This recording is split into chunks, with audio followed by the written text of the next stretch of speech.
Hi everybody, I'm Tabitha. Welcome to the Barry and Dingar Wellness Show.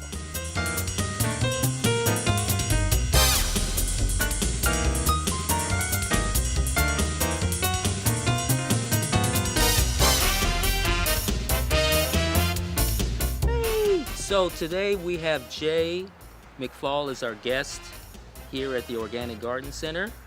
Welcome, Jay, to the show. Well, thank you very much, Barry. Hey, Jay. Well, hey, Digger, how are you?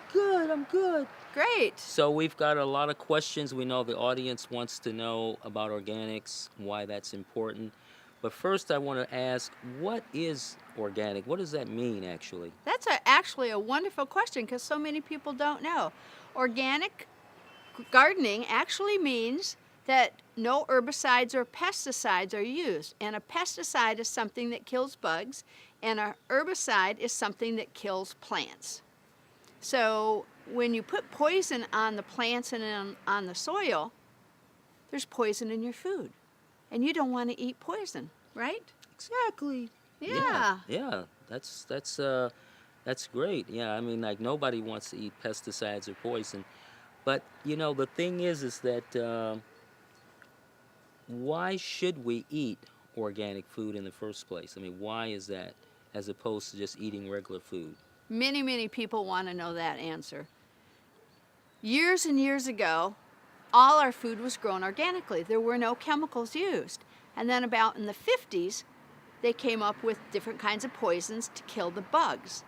Well, if the soil is healthy and has everything in it that it needs to grow healthy food, you won't get any bugs or diseases. But the thing is, the soil is bad. And in 1932, the government released a study. They tested the soil across the land, across the whole United States, and they found out that the soil was depleted of minerals. Now, minerals are essential for life, and that's what's supposed to be in the soil to grow healthy plants. But what's even scarier is every part of our body depends on having minerals in order to function properly. So if you get a bellyache, you don't have the right minerals. You know, there's a lot of things that come up with having poor soil and poor food that most people aren't even aware of. I see. Now, you mentioned soil at the beginning, like with the soil. Why can't you just grow something in the soil? Perfect. Minerals are missing, and because across this United States there were so many chemical farmers spraying poisons on the land to kill the bugs instead of preparing the soil properly, there's just so many poisons now in the soil, and then with the wind blowing, it would blow away the topsoil. So most of the land across the United States has no minerals in it, and it's dead soil. Soil should actually be full of bugs and worms and be very, very healthy. But it's not that way anymore. So I've been an organic gardener my entire life, and I teach people how to grow food organically. And so many people are so far away from the farms, people don't know how to grow food anymore. So that's why I have these gardens, and I would love to show them to you, Barry. All right. And I want you to taste some of the food that's grown here, because minerals also give food their flavor. So when you go to the store and you eat a strawberry and it smells wonderful, but you taste it and it's kind of like doesn't taste good, or a tomato.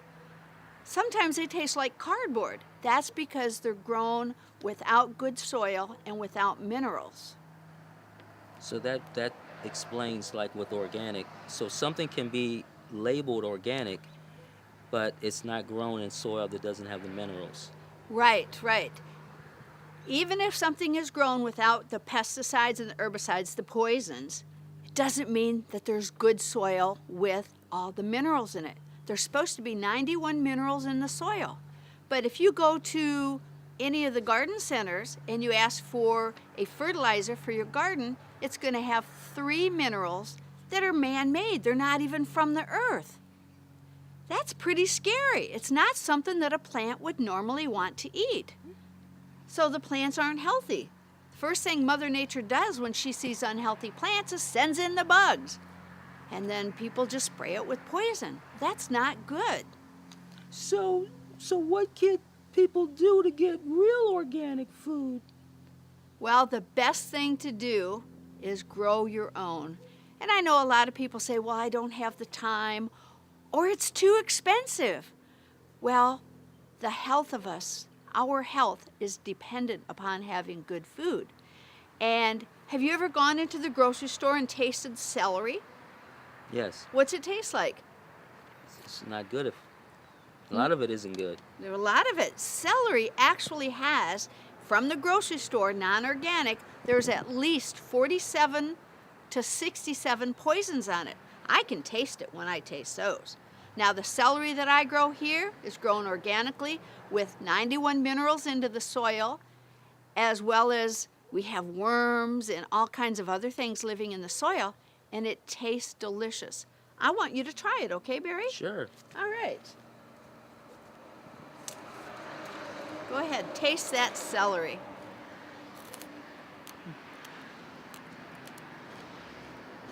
It's pretty good. Lots of flavor, right?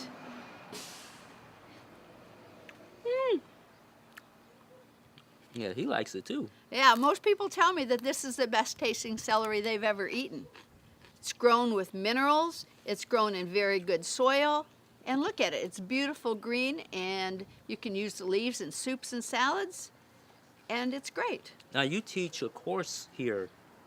You teach people how to grow their own organic food. I do. I teach people every part of gardening that there is. Composting, preparing the soil, butterfly gardening, all kinds of stuff. And I love to have kids here because this bed that's right behind us, I had kids help me plant this during a workshop on how to correctly plant seeds. And they had a ball. Yeah, they don't really do that in schools, do they? No. Where they teach organics. No, they don't. And one of the things that I'm planning on doing in the future is buying a big piece of property and starting up an organic sustainable academy. And then I can have all kinds of people come in and teach them everything they need to know about gardening so that they can be successful. Yes, that's really important because, you know, the two things that we have to do, we have to eat food and we have to drink water. And if the food is not healthy and if the water isn't healthy, then we suffer. Our health will definitely suffer. If you go back 50 years, you could buy the food in the grocery store and it was much more healthier than it is today. And 50 years ago, you could drink the water from the tap. You didn't have any Yes. bottled water. And the water was fine. But today, you're taking a health risk when you drink the water from the tap because of the chemicals that are put into the water, the fluoride, the chlorine that's in the water, amongst other chemicals. And so people are forced today to buy bottled water. And we're going to have a whole show on water, by the way. We're going to cover all the different types of water because there's a lot of confusion about water.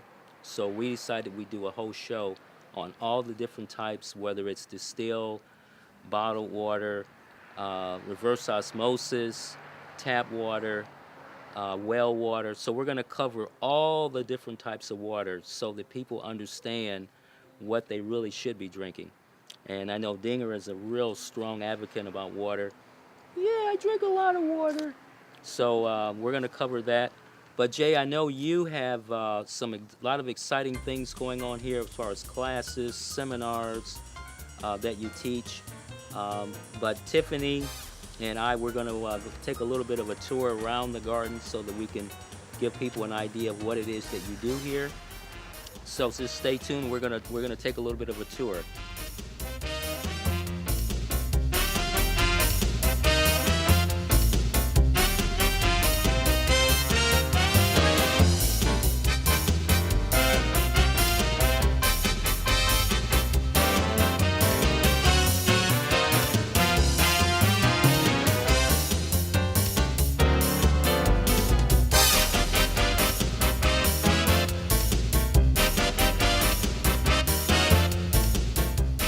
Tabitha, welcome to my garden. Thank you, Jay. So, do you eat organic? I do. Excellent. So you know that it tastes better, right? Yes, it does. Well, when you grow it homegrown and you pick it fresh, it even tastes better. Yeah. This is celery that I grew. Taste that. Okay. Wow. That is really, really good. Tastes like Yes. celery should taste, doesn't it? Yeah. Good. Now, there's a lot of plants that are edible that you wouldn't even think are edible. For example, see this beautiful flower? Mm-hmm. This is a nasturtium.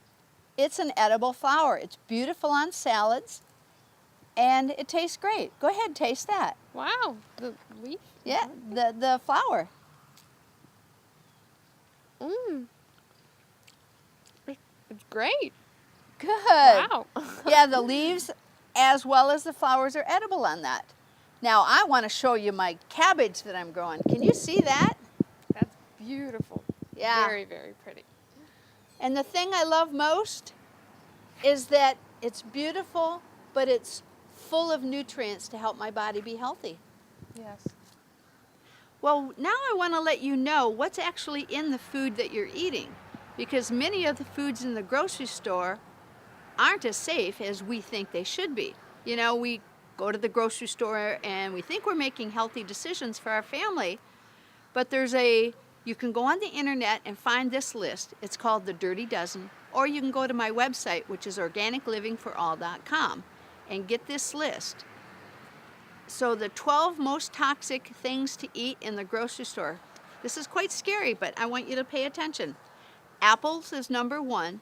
All of these have between 47 and 67 poisons on them that cannot be washed off or peeled off. You can't soak them off. It's in the entire plant. So, apples, celery, peaches, strawberries, domestic blueberries, nectarines, bell peppers, spinach, kale, and collard greens, cherries, potatoes, imported grapes, and lettuce. Now that's really scary because that's what a lot of us eat on a daily basis.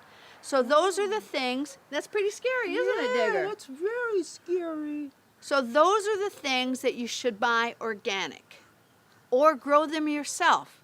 Here in Florida, we can grow year-round, and it's really wonderful. I know up in the north, because I'm from Michigan, you can grow for a season, but you can still grow a lot of food. So I'm going to read you things that are on the safest list, and if you switch to this list from that first list, you can reduce the amount of pesticides going into your body by 92%. All right, I'm going to read you that list. Onions, avocados, pineapples, mango, and then they list sweet corn. Well, all the corn, 98% of the corn grown in the United States is genetically modified. That means it's been altered in a laboratory and our bodies can't digest it. We should not be eating corn. It's very dangerous for us, as well as soy, canola oil, and a couple other things. You can go to my website and get that list. Now, the things that are safer to eat: peas, asparagus, kiwi, cabbage, eggplant, cantaloupe, watermelon, grapefruit, sweet potatoes, and sweet onions. Now, even though those are safer, they're still grown commercially with the poisons being sprayed on. There's just not quite as many poisons to take off. So what I recommend is that you grow this food yourself. And I supply all the products you need to rebuild soil so that it's the way it was hundreds of years ago, to grow healthy, delicious food. And remember, I said minerals are what gives food the flavor. It tastes so much better, especially when they're fresh. Because even if you go to the health food store and you buy organic, it's still been shipped in from somewhere. Here in Florida, most of our organic food comes from California. It's been in a truck for a week or two. So think about that too. Now, sometimes people go, yeah, but is it that important? Well, several years ago, a woman did a study on the Yaqui Indians from northwestern Mexico. And there was a tribe of Indians living there, and some of them lived in the valley, and some of them lived up on the mountain. Well, for 50 years, the farmers in the valley had been spraying poisons, pesticides on the soil. So she wanted to know what happened to those children. Yeah, I know you want to know this because it's quite scary. The children that lived in the valley that were between 4 and 5 years old, they didn't have much energy. They could play, but they'd get really tired. They couldn't play as long. They couldn't throw a ball back and forth because they couldn't catch them. They just weren't coordinated enough. The children up on the mountain, they could play all day. They could play ball. They could draw pictures of people, and they would have the heads and the arms and the legs and stuff. But the children in the valley, they could only maybe draw a circle and some squiggles. So they were really lacking in their skills that they had, that they should have when they're 4 to 5 years old.